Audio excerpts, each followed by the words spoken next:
Hi, my name is Don. I am a docent at the Wings of History Air Museum here in San Martin, California. Today I'm going to talk about one of our exhibits, this 1940 Stinson Model 10. This plane was donated to the museum way back in 1993, went through a multi-year restoration process, and now is on display. Restoration process included, among other things, building a new wooden propeller in our propeller shop, which is the only certified wooden propeller shop west of the Mississippi. But that's another story. Ultimately, the plane was certified and flown by the museum test pilot prior to becoming a display in the museum.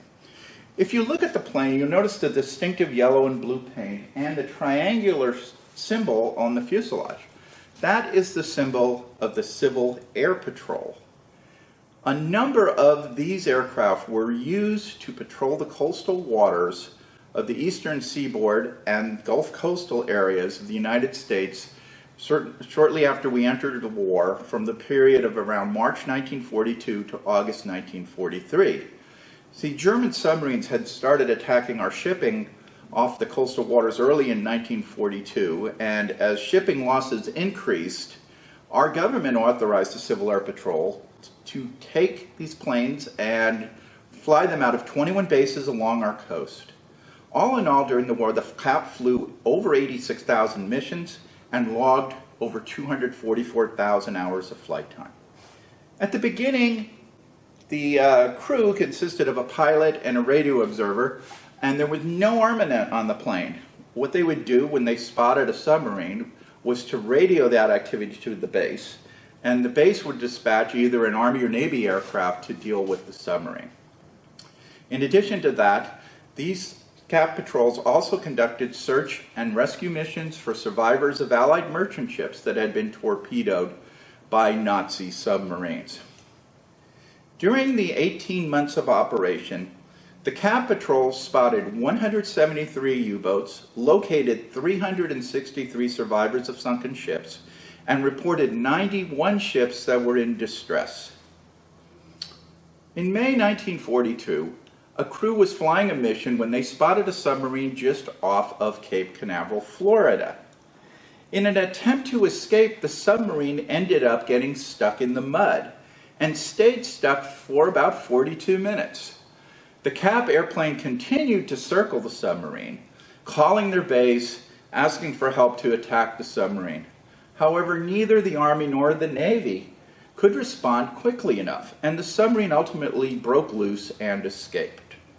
When news of this incident got back to the authorities, they decided to authorize CAP to arm their airplanes with either a single 100-pound bomb or with depth charges. To accomplish this, the aircraft was modified to carry the munitions. A rack was added underneath the fuselage to carry the bomb, and some aircraft had a rack installed just aft of the right-hand door near the bottom of the fuselage to hold the depth charge. Some of the historical writing states that 2 submarines were sunk by these CAP planes equipped with the armament.